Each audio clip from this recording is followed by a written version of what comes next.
Hello, we're back. DM Geezer Jim here, starting Chapter 3 in our RTFM Read the Frickin' Manual, the Dungeon Master's Guide 2024.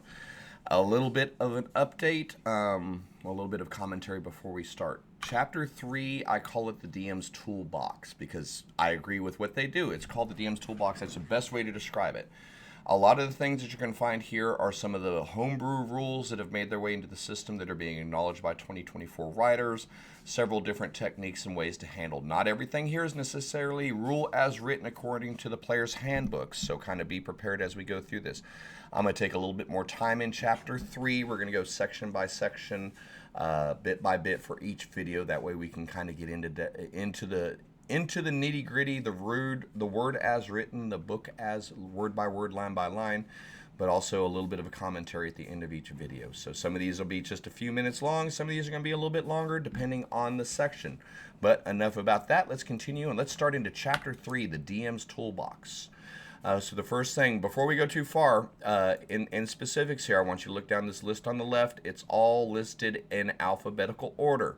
Not that anything is more important than anything is less important. They just simply put the toolbox together in alphabetical order.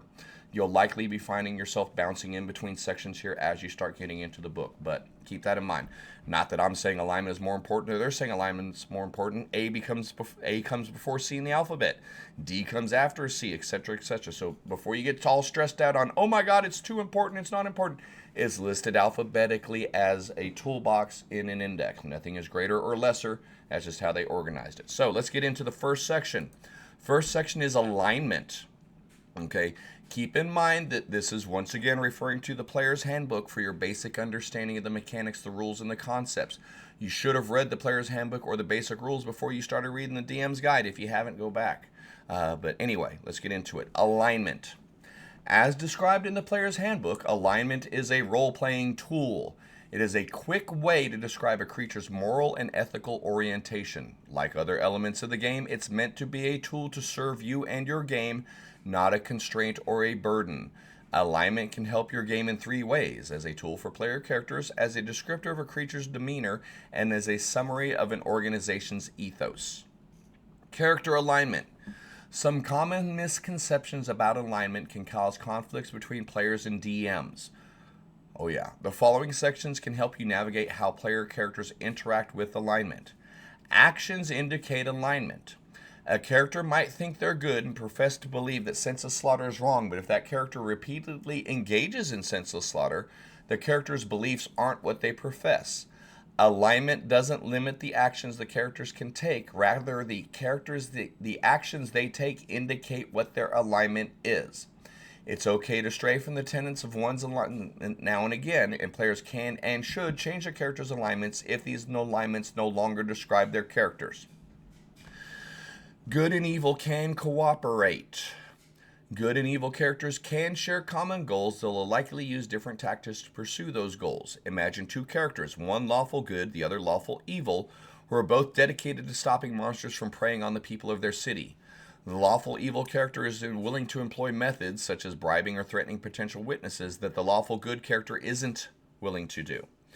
When good and evil aligned adventurers coexist in the same party, they're likely to have disagreements as the campaign unfolds. Many players enjoy role-playing such conflicts, but see the Ensuring Fun for All section in Chapter 1 if you run into trouble with evil characters played in a disruptive way. Gentle reminder, there is an entire section in Chapter 1 talking about evil characters and their behaviors. Make sure to refer back to that if you're concerned. Planes and alignment. The outer planes, as described in Chapter 6, are realms where alignment manifests in reality. When creatures explore the outer planes, they can experience those realms differently depending on their alignment. The next section is monster alignment. Alignments can help you determine how a creature behaves in your game in two simple ways. Number one is the starting attitude. A creature's alignment can help you determine the creature's attitude in an encounter.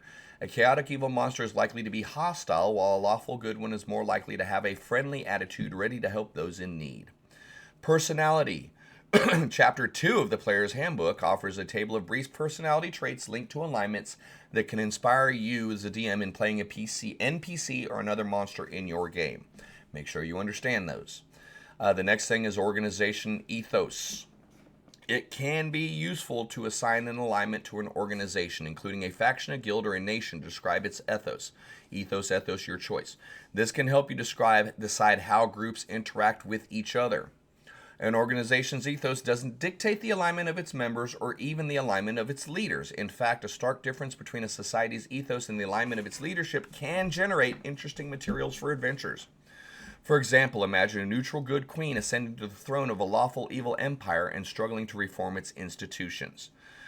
So that's the little bit that we're going to get on worrying about alignment in our DM's book. Okay, so the first thing we're going to do is we're going to go ahead and check out a couple things here. Not necessarily check out, I don't want to go book to book if I can help it here. But yeah, the idea behind alignment, it is bound for us as the GMs, okay? Players can and should shift their alignment based on their actions, as it was described earlier here. Action is alignment, not belief, okay? They can profess to be lawful good all day long, but if they consistently torture and kill their prisoners, that's neither lawful nor good. They should be shifting their alignments based on their actions. However, your world as a dungeon master, I feel it's important to keep alignment steady in your world, because the world, the setting, is the comparative value that your players are acting and reacting against. If the whole world is always constantly in flux in regards to their alignment, then the players' actions don't necessarily dictate anything. So even though alignment is a fluid concept for your characters, it should be a regulated, understood measure for your world. Now, I'm not telling you how to judge good. I'm not telling you how to judge chaos. I'm not telling you how to judge neutrality, but however you decide this to be in your world needs to be consistent, because that's the benchmark that your players are varying from or being judged against, as it were, okay? Typically, a non-player character isn't going to be featuring long enough or often enough in a campaign for the players to see this person shift from lawful good to lawful evil. Although it can be fun. It can be fun, and you can definitely execute those as part of your story. But always remember, when it comes to alignment, even if you're not playing, even if you're not binding your characters to alignment as strictly as you might want to, your world should be based on a consistent pattern, a consistent cosmic wheel, a consistent ethos, if it will. That way your characters know where they stand in relationship to the world at any given time, okay? So that's kind of my main advice in regards to alignment. Good and evil can cooperate, that's very true, but remember that your murderer hobo, your it's what my character would do, evil edgelord rogue assassin who's there just to be disruptive to your table, this is kind of speaking to that. Make sure that they are on board. If you want to be evil, you still have to be able to work with your party. If your party is good and this guy's evil, why are you tolerating that character continuing on with you? You can have some good story building moments there as well, but you also got to make sure that everyone is on the same page in regards to what they understand as the basis for good and evil in your world, what they understand as the basis for law and neutrality and chaos in your world, and how they fit within it, okay? But yes, I do agree with the book, and I've always said this, that players can and should shift their alignment based on their behaviors and their decisions. They're mortals, okay? The cosmic wheel, the outer planes, once we get to that in Chapter 6, Planescape, as it were, the Outlands and Acheron and frickin' Arcadia and Bitopia and the Abyss and all these other places, those are fixtures. Those are physical manifestations of that alignment. Those cannot change, should not change. But our players are still mortal. They're still the heroes. They're still finding their way through life. They're changing both themselves and the world around them. So their alignment should be able to change. And as Dungeon Masters, you should be willing to allow for that within your games. That's one thing I want to focus on. Actions indicate alignment. Even if they say they're good, but they're behaving evil, shift them towards neutrality, then shift them towards evil. You don't have to wait for them to say, hey, I think I'm going to be chaotic evil today. If they behave chaotically enough, shift them off of where they were. Likewise, it can go both ways. We talk often about a lawful person becoming chaotic.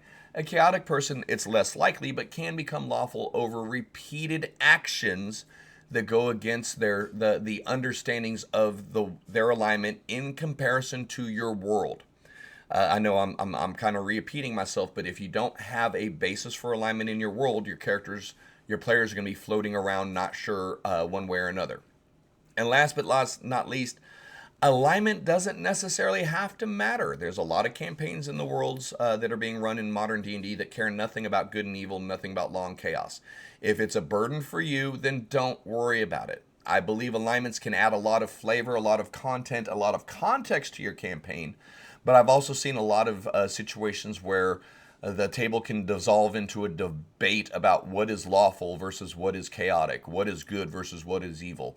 The classic, well, an orc who goes out and pillages the villages around them is technically following their alignment, so wouldn't that be good? No, that's not the, I'm going to say no, but at the same time, I'm going to say that you need to make sure that you understand that basis well enough to explain it to your characters so you don't end up in those moral debates over and over again. The last thing I'm going to say before I end this video is please be cautious when working with your players and talking about alignments. People have a tendency, this is one of those things that people have a tendency to bring their real world beliefs and baggages to the table. And some players can be sensitive if you argue with them about what you see as good and evil. It turns into this moral debate. We're here to have fun. We're here to play a game. It should not be a hill that anyone is willing to die on unless it's absolutely necessary for the story of your campaign, the story of your world. So be cautious when presenting alignment to your players, in that people are going to feel a certain way about a certain thing. And alignment is one of those things that most players don't back up on. So make sure to have these discussions during your session 0 and make sure that you understand how alignment looks in your world and how to present it to your players. But that's enough for this section, man. Like I said, I had the feeling some of these are going to be 10, 12 minutes. Some of them are going to be 20, 30 minutes. We'll just see as we go. But we're starting out Chapter 3, Episode 1, focused on alignment there. And it's pretty useful stuff. I know it's quick and simple section because it's not supposed to be. Most of the work came out of the player's handbook, remember? But hey, thanks for hanging out. Appreciate you guys listening to the reading and appreciate you guys listening to my commentary. The next section we're going to look at is chases. We're going through Chapter 3, DM's Toolbox, part by part, order by order. We'll see you guys back for the next episode soon. Take care.